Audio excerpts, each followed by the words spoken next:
कहते हैं कि कोशिश करने वाले की हार नहीं होती, और उसी के साथ ही जिस तरह से देश की बेटियां अपना लोहा मनवाने में कामयाब हो रही है। जोधपुर में एबीपी न्यूज़ के साथ है मंजू चौधरी, जिसने विदेश में जाकर अपना लोहा मनवाया है और वुशु में गोल्ड मेडल जीता है। मंजू चौधरी, आपका बहुत बहुत स्वागत है। आपने ये जो खेल में जो आपकी कैसे रुचि रही, कैसे आप इसमें शामिल हो, अब जिस तरह से आपने जो ये खेल खेला है और गोल्ड पदक जीता है, इस समय आपके सामने कई सारी चुनौतियां थी क्योंकि आपके पिताजी भी अनकॉन्शियस थे, तो कैसा लगा, क्या रहा, कैसा रहा सफर? मेरा सफ़र बहुत कठिन परिस्थितियों में भी मैंने हार नहीं मानी, और मैं हमेशा आगे ही बढ़ना है मेरे को, क्योंकि मेरी फैमिली इतनी स्ट्रांग है तो मेरे को तो हमेशा स्ट्रांग रहना ही चाहिए। जब वो ही हार नहीं मान रहे तो मैं कैसे हार मान सकती हूँ। तो मेरी यही गुजारिश रहेगी कि हमेशा मैं सफलता की चुनौतियों में आगे बढ़ती रहूँगी। जिस तरह से आप ये जो खेल रहे थे, उस दौरान आपको कोई ये आपके सामने चुनौती थी कि आपके पिताजी अनकॉन्शियस है और उस समय भी आपको जीतना था, तो क्या सोच के कर रहे हैं, आगे क्या सोच रहा है? मैं यही सोचती हूँ कि मेरे पापा भी राजस्थान टीम के कैप्टन रह चुके हैं वॉलीबॉल में, तो वो हमेशा टीम में खेलते थे। तब यही हमेशा वो कभी कभी भाई को भी डांट देते थे, भाई भी मेरे पापा के साथ ही खेलते थे, तो हमेशा यही बोलते थे, बेटा हमेशा आगे चल, तू हमेशा आगे बढ़ेगी। क्योंकि मेरा पहले कोई इंटरेस्ट नहीं था गेम में। 2017 में मैं बस यूं ही मैं ग्राउंड में वॉक करने गई थी, जब मेरे को वहाँ पे कोच सर मिले। सर मारते भी थे बच्चों को, तो एक बार मैंने सोचा कि नहीं मारते यहाँ पे, तो फिर मैंने धीरे धीरे स्टार्ट किया। हमें सर भी मुझे बहुत मोटिवेट करते हैं हमेशा कि बेटा तू कर सकती है, तो कभी निराश नहीं होना, सर हमेशा यही बोलते थे।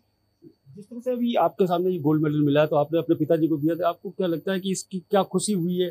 ऐसा कुछ लगता है कि कोई जादू हो सकता है? हाँ, पापा को कल ही मेरा सम्मान समारोह था, तो वहाँ पे पापा का भी साथ में साफा माला पापा का हो रहा था, तो पापा भी मतलब ऐसा बहुत फील कर रहे थे अंदर से, उनको भी बहुत खुशी हो रही थी। मैं इनको देख रही थी कि ये खुद अपने साफा सही कर रहे थे, माला पहन रहे थे, इनको बहुत अंदर से खुशी प्राप्त हो रही थी। और जब मैं हमेशा गोल्ड लेके आती हूँ तो इनकी खुशी रहती है, और जब मेरा गोल्ड या फिर कोई दूसरा मेडल का कलर आता है तो ये मेडल को हाथ नहीं लगाते, ये मैंने देखा है इनका। अब आगे आपकी क्या तैयारी है, क्या क्या क्या कुछ खेलना चाह रहे हो? आपको लगता है कि उससे कुछ और ज्यादा बड़ी खुशी मिल जाएगी? मेरी यही तैयारी है कि मैं आगे ओलंपिक खेलूं और इनका सपना और पूरा करूं। अभी मेरे को बहुत आगे खेलना है।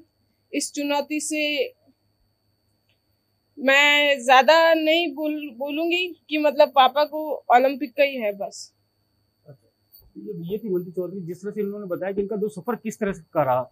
अब उनकी बड़ी बहन है, ये भी स्पोर्ट्स से जुड़े हुए, उनका पूरा परिवार कहा जाए तो कि स्पोर्ट्समैन ही है। तो आपका भी काफी चुनौती बड़ा सफर रहा होगा। अब ये आपकी सिस्टर लेके आई है गोल्ड मेडल, आपको कैसा फील हो रहा है? सर देखिए, ये तो पूरे देश के लिए एक बहुत बड़े गर्व की बात है कि अपने जोधपुर की बेटी, और बहुत सौभाग्यशाली हैं कि ये मेरी बहन है, हमारे परिवार की बेटी और देश की बेटी है कि जो मेडल लेके आई है गोल्ड, वो भी। तो मैं कहीं ना कहीं बहुत भगवान की, कोच विनोद आचार्य जी की, और हमारे खेल मंत्री, और जो हमें इतनी अच्छी सुविधाएं जो प्रोवाइड करवा रहे हैं, मैं उनको बहुत तहे दिल से धन्यवाद देती हूँ कि आज उन्हीं की बदौलत से आज हम यहीं पर हैं, यहाँ तक हैं, इस मुकाम पर हैं। और कहीं ना कहीं इसकी मेहनत है जो कि मतलब हम बता नहीं सकते कि कैसे किस प्रकार इसने 5 साल मेहनत की है, कैसे हमने इसको दिन रात में देखा है मेहनत करते, उठते जागते। कई बार हम लोग सो रहे होते हैं तब ये उठ के ग्राउंड जाना, मतलब एक बहुत बड़ी बात है। और सबसे बड़ी बात ये है कि इसको, चलो बहुत सारे गेम्स होते हैं, सारे गेम्स इक्वल है, बट एक वुशु जैसे गेम में डालने को, जब हम रिंग में खड़े, अगर मेरी छोटी बहन जो 13-14 साल की उम्र में इसने खेलना स्टार्ट किया, हम रिंग में बाहर खड़े होके देखते थे कि ये अंदर किस तरीके से पंच खाती थी, 4 मारती थी तो 3 खाती भी थी। तो बड़ा एक लगता था कि यार कैसा है, मतलब अपने छोटे बच्चे को इस तरीके से करते। बट है कि एक इंडिया के लिए, राजस्थान के लिए, सबसे बड़े अपने जोधपुर के लिए बहुत गर्व की बात है। मैं कहूँगी कि आज हमारी सिचुएशंस काफ़ी अलग है, मतलब कि बहुत ज़्यादा, मतलब पिताजी का 17 अक्टूबर 2021 में मम्मी पापा का दोनों का एक्सीडेंट हो गया था, और उस वक्त वो कुछ कह ही नहीं सकते, क्या पता सुबह भी होगी कि नहीं होगी, कल हमारे साथ ही होंगे या नहीं होंगे। उस वक्त मंजू नेशनल चैंपियनशिप खेल रही थी, 6 दिन तक मंजू को पता नहीं था कि इस तरीके से हो गया था। हम लोग मैनेज कर रहे थे। सबसे बड़े कोच विनोद आचार्य सर ने बताया है कि मंजू को पता नहीं चलने देना चाहिए कि ऐसा हो गया, वरना मेडल अपना चला जाएगा। और विनोद सर पूरी अपनी कोशिश कर रहे थे हमारे राजस्थान डिपार्टमेंट में, पुलिस डिपार्टमेंट में, कि कैसे भी करके हर तरीके से इनके पास सुविधाएं पहुंचे। मंजू को फाइनल बाउट के दिन पता चल गया था कि मम्मी पापा का एक्सीडेंट हो गया था। उसका कॉल आया, बोला कि मुझे मम्मी से ही बात करनी। हमने बोला बेटा बता क्या हुआ है तुझे, तो बोला कि नहीं। तो मम्मी को बोला है कि मम्मी ऐसा हो गया है और आपने बताया नहीं। तो बोला कि मम्मी अब मैं नहीं खेल पाऊंगी, फाइनल है, मुझसे रिंग में चढ़ा ही नहीं जा रहा है, मैं उस एरिने में जा ही नहीं पा रही, मेरे हाथ पैर फूल रहे हैं, मुझे सांस नहीं आ रही, मैं कैसे करूं। तो मम्मी ने बोला है कि बेटा देख अब उस मुकाम पे किस तरीके से तुझे पहुंचाया है, तो तुझे अब करना ही है और तू मेडल लेके आ, और मेडल लेके आते ही तेरे पापा खुश हो जाएंगे। तो मैं बहुत मतलब उस सिचुएशन से हम गुजरे हैं कि हम कह नहीं सकते, पर कहते हैं कि सब दिन एक जैसे नहीं होते हैं, डे बाय डे काफ़ी इम्प्रूव हो रहा है। और अब तो पिताजी इस स्थिति में है, बहुत ज़्यादा बेटर है कि पिताजी ने 47 दिन बाद अपनी एक आंख खोली थी, मतलब तो वो एक बहुत बड़ा हमारे लिए था। और सबसे बड़ी बात है कि अगर ऐसे कोच विनोद आचार्य सर जैसे हो तो क्या ही बात है, मतलब कि उन्होंने इतना सब कुछ। और सुरेश जी दोषी जो हमारे वुशु के प्रेसिडेंट हैं, मतलब इन्होंने कभी मंजू को एज अ स्टूडेंट नहीं, एज अ बेटी मान के, मतलब कि नहीं मंजू तू कर सकती, तुझे आज क्या चाहिए क्या नहीं, हर चीज़ें उन्होंने प्रोवाइड करवाई है। तो मैं बहुत बहुत थैंक यू। और सबसे बड़ी बात है कि ये मेडल हमारा नहीं, मेडल इनकी मेहनत, और बस इन्हीं को मैं डेडिकेट करती हूँ, मेरे father coach Vinod Acharya ji and Suresh Doshi sir.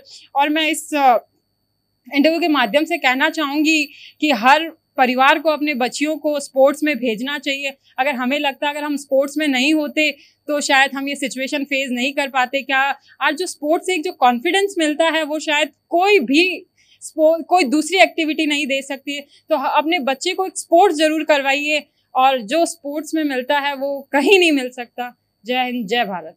जिस तरह से अब बात करेंगे इनके कोच की, कोच विनोद आचार्य जी, मुझे बताइए कि आपके सामने किस तरह की चुनौती रही, क्योंकि एक बच्ची थी और वुशु जैसे एक आक्रामक खेल होता है, इसमें किस तरह से आगे बढ़ी? मंजू पिछले करीब 5-6 साल से मेरे साथ अभ्यासरत है, क्योंकि इनके पिताजी मेरे साथ ही डिपार्टमेंट में हैं, और मैं कहूँगा कि राजस्थान पुलिस की खेल की शान इनके पिताजी रहे हैं।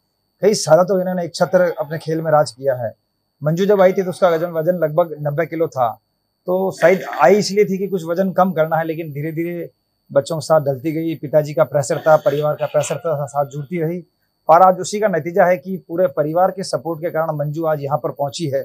और मैं आपको ये भी बताना चाहूँगा, ना केवल मंजू, जोधपुर की 5 बेटियां अंतर्राष्ट्रीय पदक जीत चुकी है और 5 ही लड़कियां हैं।